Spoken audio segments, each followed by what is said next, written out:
Here's a fun one. Take a dollar bill, flip it over so the reverse side is facing you. At the top, you'll notice a phrase, annuit coeptis, which means God has favored our enterprise or work. Now, which enterprise is that? Well, they tell you right here, Novus Ordo Seclorm, the New World Order.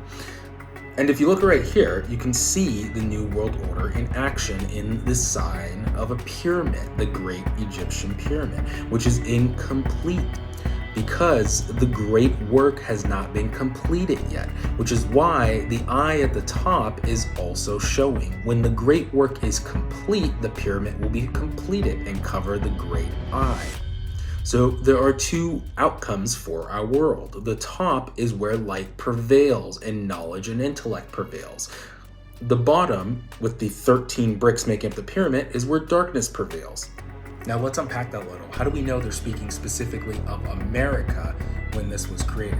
Because the New World is America. The Old World was Europe.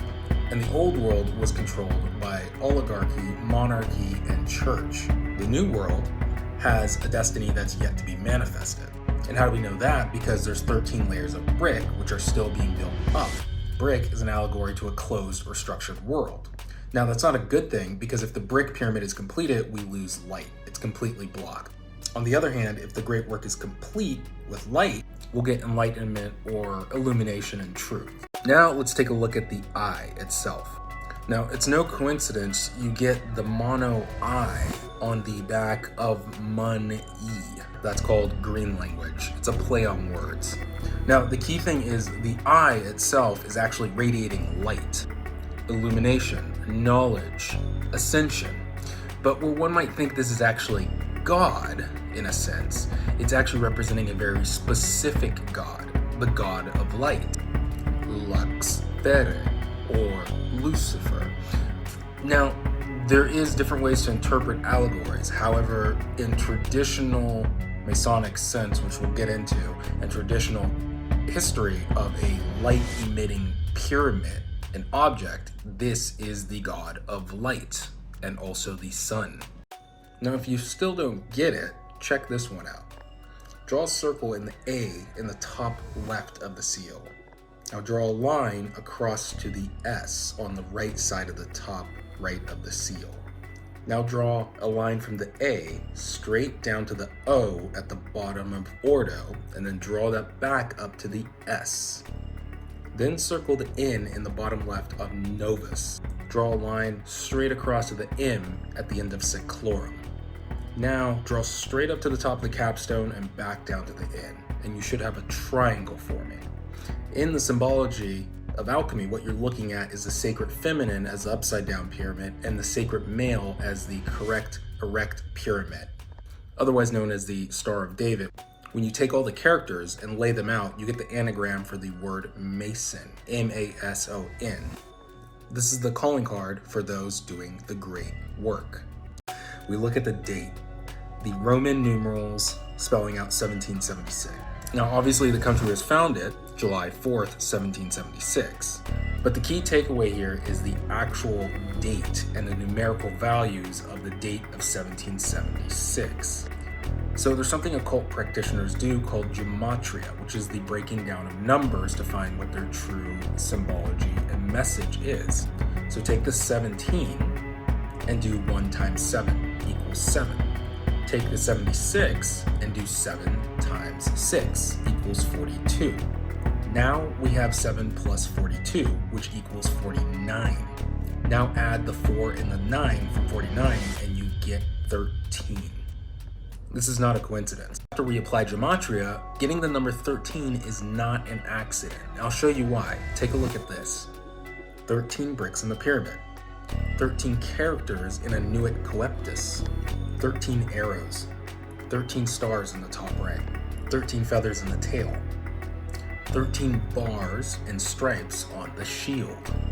Do you see yet? It's not a coincidence. 13 leaves in the olive branch. E pluribus unum on the ribbon. 13 characters. So what does it all mean? Why the number 13? Well, here's your key right here with the all-seeing capstone illuminated. This is sun worship.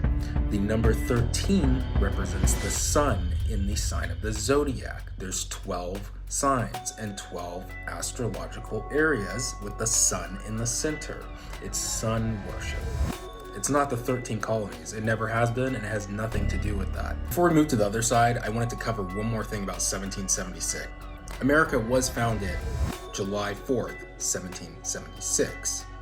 However, the real-life Illuminati, which you can Google about, which was actually founded in Bavaria by a guy named Adam Weishaupt, was also founded in 1776 on the 1st of May.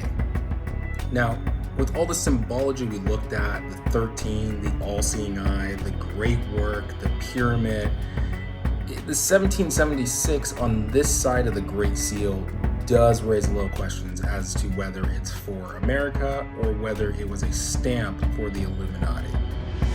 And there are accounts of George Washington himself writing to other Freemasons back in Europe and across the colonies about an up-and-coming group calling themselves the Illuminati. These are written accounts which you can actually find. Alright, so as you know from looking at the other side of the dollar bill itself is fully loaded with symbology and occult symbols.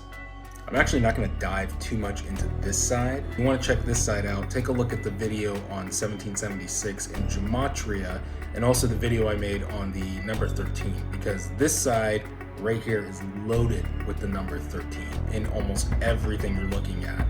The one thing I will put out there about this side, and you guys can tell me in the comments what you think, is the question of whether this is actually a phoenix or an eagle. I mean, when I look at it, it looks like an eagle.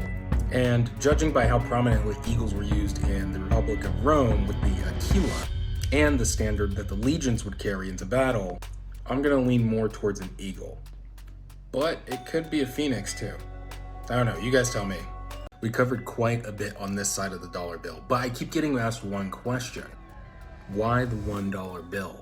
Well, there's an answer for that too. It was a decision made by a very smart 33rd degree Freemason known as Franklin D. Roosevelt. He specifically chose the $1 bill because no matter how rich or how poor, you'll always come across the almighty dollar. All around the world, at some point in time, people will come across a $1 bill. Now, this doesn't make the dollar bill bad or good. It's not a sign of good luck or bad luck. That's not why they did this. The $1 bill circulates the globe as a charged sigil stating what the intent is of the New World Order for those who know what they are looking at through the symbology.